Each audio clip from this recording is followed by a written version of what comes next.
Perkenalkan, nama saya Clark Wau, NIM 190411040009. Dalam kesempatan video kali ini, kami dari kelompok 2 akan menjelaskan mengenai 3 bagian materi.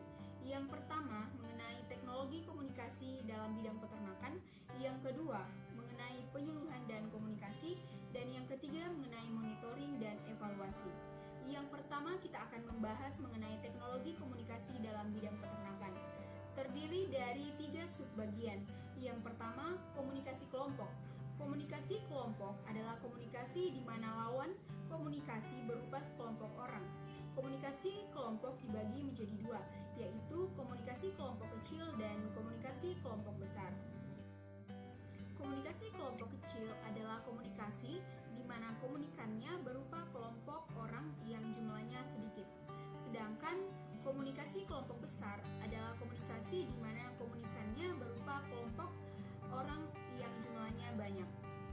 Adapun contoh dari komunikasi kelompok dalam penyuluhan, yang pertama pertemuan, yang kedua perlombaan, yang ketiga demonstrasi cara atau hasil, yang keempat kursus tani, yang kelima diskusi kelompok atau temu karya, dan yang terakhir magang atau karya wisata. Yang kedua adalah komunikasi massa. Komunikasi massa adalah keadaan di mana penyuluh menyampaikan pesan secara langsung maupun tidak langsung kepada sasaran dengan jumlah banyak sekaligus. Contohnya, rapat atau pertemuan umum. Yang kedua, siaran pedesaan melalui radio atau TV. Yang ketiga, pemuatan film atau slide. Yang keempat, penyebaran bahan tulisan seperti brosur, leaflet, folder, booklet, dan sebagainya. Yang kelima, pemasangan poster atau spanduk. Dan yang terakhir, pertunjukan kesenian. Yang ketiga adalah penyusunan dan pelaksanaan program penyuluhan dan komunikasi. Yang pertama mengenai penyusunan program penyuluhan dan komunikasi. Penyusunan program penyuluhan pertanian atau peternakan adalah penyusunan program yang dilakukan secara partisipatif, sistematis, dan tertulis. Hal ini dilakukan agar penyuluhan berjalan secara terstruktur. Terdapat 3 tahapan penyusunan penyuluhan pertanian atau peternakan, yaitu yang pertama, perumusan program atau rencana kegiatan penyuluhan pertanian. Yang kedua, penulisan program penyuluhan pertanian. Dan yang terakhir, pengesahan program penyuluhan pertanian. Yang kedua adalah pelaksanaan program penyuluhan dan komunikasi. Pelaksanaan adalah suatu tindakan dari sebuah rencana yang sudah disusun secara terperinci. Faktor-faktor yang dapat menunjang program pelaksanaan program ada beberapa. Yang pertama, komunikasi.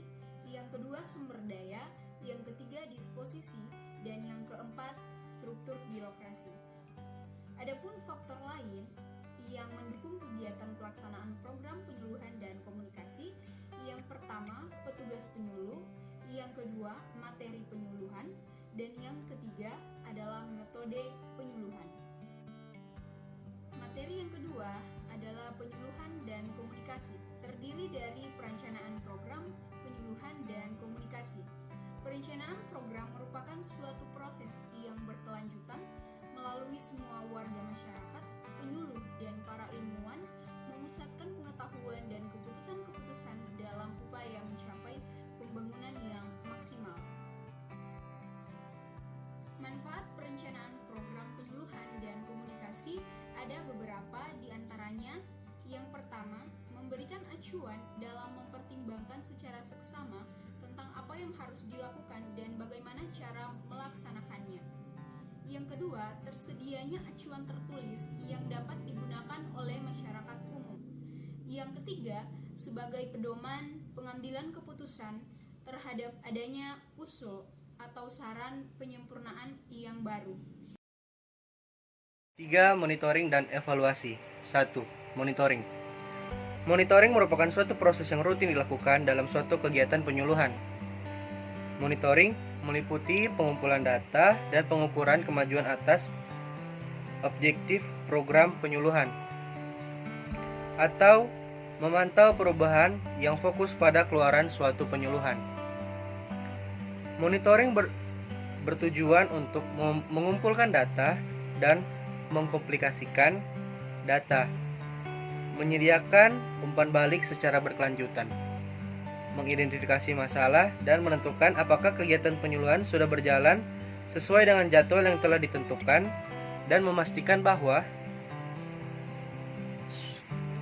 tujuan dari suatu penyuluhan sedang atau telah diterima masyarakat. Langkah-langkah monitoring. Yang pertama, menentukan standar atau indikator untuk penilaian. Yang kedua, mengumpulkan data dan melakukan pengamatan. Yang ketiga, mengamati perubahan lingkungan dan mengumpulkan data. Yang keempat, pengolahan data untuk mendapatkan hasil. Yang kelima, mengambil keputusan dan melakukan tindak lanjut. Dan yang keenam, menyampaikan hasil monitoring. 2. Evaluasi. Evaluasi penyuluhan pertanian atau peternakan adalah penilaian suatu kegiatan melalui pengumpulan dan analisa data secara sistematis untuk mengambil suatu keputusan yang berkaitan dengan perencanaan, pelaksanaan, hasil, dan dampak suatu kegiatan penyuluhan. Evaluasi bertujuan untuk menentukan sejauh mana tujuan penyuluhan pertanian dapat dicapai sehingga dapat disusun langkah-langkah selanjutnya. Cara evaluasi: yang pertama, pencarian dan laporan. Yang kedua, supervise. Tahapan evaluasi. Yang pertama, indikator pengukuran standar pelaksanaan kegiatan. Yang kedua, penentuan pengukuran pelaksanaan kegiatan. Yang ketiga, pengukuran pelaksanaan kegiatan nyata atau real. Yang keempat, perbandingan hasil ukur dengan standar. Yang kelima, merancang dan melakukan tindakan koreksi bila memang diperlukan.